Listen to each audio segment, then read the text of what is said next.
Olá, pessoal, tudo bem? Eu sou o professor Jorman e estou aqui mais uma vez para fazer uma breve discussão sobre uma questão do concurso da Polícia Rodoviária Federal, da banca Sebrasp. E é uma questão muito polêmica que envolve geografia urbana, a questão número 54. Muita gente entrou em contato comigo para poder dar uma dica, uma sugestão e verificar se ela deve ser anulada ou deve ser mantida na prova. Mas antes da gente ir para a questão, eu queria deixar claro aqui para vocês que aqui embaixo, na descrição desse vídeo, tem um link de duas apostilas do Selva Questões, edição 1 e edição 2, com questões inéditas de atualidades, questões próprias, com reportagens formidáveis e com comentários do autor.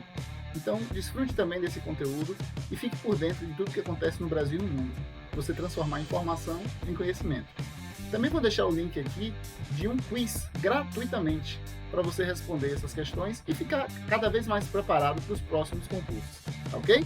Então dá uma olhadinha aqui embaixo, tem também o nosso Instagram, pedi para você seguir a gente, deixar seu comentário, seu joinha, se inscrever no nosso canal, porque é muito importante para que a gente dê sequência a esse trabalho. Mas chega de enrolação e vamos para a questão. Se liga aí, galera. Vamos analisar a questão. As metrópoles brasileiras são arranjos populacionais acima de 1 milhão de habitantes, que exercem influência direta sobre os demais níveis de cidades da rede urbana. Será que essa questão está correta? Será que essa questão está errada? Vamos analisar com calma. De antemão, eu já vou dizer, não se trata de erro geográfico, mas sim de um equívoco na interpretação da questão. Porque, veja bem, a questão ela acaba dando margem para múltiplas interpretações.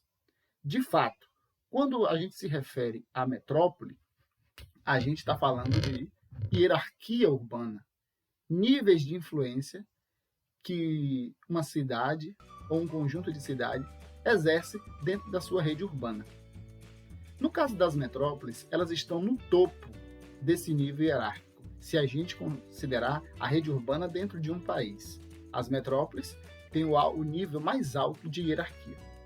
Porém, a questão afirma que as metrópoles são cidades com mais de 1 milhão de habitantes. Evidentemente que por possuírem um nível hierárquico tão elevado, exercerem um grau de influência e de importância sobre as demais cidades muito grande também, há a tendência natural de atrair um número maior de pessoas para habitar nessas cidades. Até a década de 60, nós tínhamos apenas 2 cidades com mais de 1 milhão de habitantes. E essa realidade, ela muda pouco nos anos 70. Nos anos 80, nós temos um número maior de cidades com mais de 1 milhão de habitantes. Nos anos 90 e nos anos 2000, essa tendência se amplia. Mais cidades se tornam metrópoles no Brasil. Hoje já são mais de 6 dezenas de cidades que podem ser consideradas metrópoles no Brasil. A principal delas, capitais de estado, mas também nós temos importantes cidades no interior do país que exercem um nível de influência para serem consideradas metrópoles, como é o caso de Campinas, em São Paulo, e Feira de Santana, na Bahia. Mas nós não podemos afirmar que todas as metrópoles do país possuem mais de 1 milhão de habitantes. Por exemplo, a cidade de Feira de Santana, que é a segunda maior cidade do estado da Bahia, já tem a sua própria região metropolitana. Ela é a sede, ela é a principal cidade, ela é a cabeça de uma rede urbana do interior do estado e que tem cidades chaves ao entorno dela e que compõem essa rede urbana, ok? A cidade de Feira de Santana, ela tem pouco mais de 600 mil habitantes, segundo estimativas do IBGE em 2020. Porém, quando a gente analisa uma cidade com nível de importância, o nível de influência de Feira de Santana, por exemplo, a gente não analisa apenas a população residente, mas também a população flutuante. Ou seja, as cidades vizinhas à Feira de Santana, muitas delas num processo de conurbação, ou seja, unidas, onde a sua mancha urbana é unida, são 2 cidades, mas o espaço urbano praticamente é o mesmo, porque está conectado, está interligado. As pessoas que residem nessas cidades menores acabam utilizando muito o serviço de Feira de Santana e fazem parte dessa população flutuante. Mas não só a população residente nas cidades que integram a região metropolitana. cidades mais afastadas, cidades pertencentes a outros estados, acabam vindo para a Feira de Santana utilizar o comércio, serviços de saúde, de educação, fazer negócio com algumas empresas. E no frigir dos ovos, essa região metropolitana acaba apresentando uma população superior a 1 milhão de habitantes. Portanto, não é que a questão esteja errada em si, porém, o enunciado dela dá margem para múltiplas interpretações. Está correto ao dizer que dentro de uma hierarquia, ao se referir à metrópole, região metropolitana, de fato, estas cidades assim classificadas exercem uma influência grandiosa.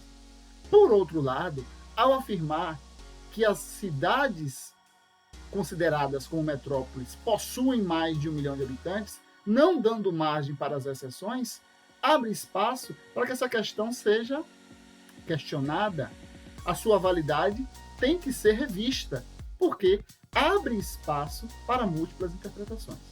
Professor, baseado em que o senhor afirma isso? Vamos ver o que Milton Santos fala sobre a definição de metrópole. Milton Santos diz que a maioria dos estudos metropolitanos no Brasil é marcada por preocupações adjetivas e visões de detalhe. Isso se deve em grande parte a dois fatores interligados. Um, no que diz respeito a um planejamento limitado e restritivo, e o outro de estudos que tiveram prosseguimento para dar resposta a questões tópicas, como casa, transporte. Então, Milton Santos faz esse contraponto com relação ao estudo das cidades brasileiras, mais especificamente na questão das metrópoles, e diz que sempre houve uma preocupação muito grande com a questão adjetiva, o que é e o que não é metrópole.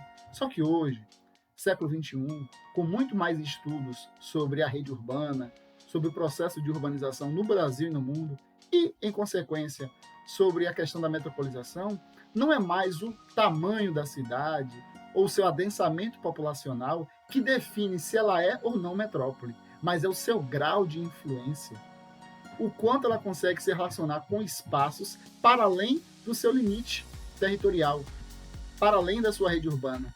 Então, os serviços, a própria função, as características desta cidade vão defini-la hierarquicamente dentro de um espaço urbano, ok?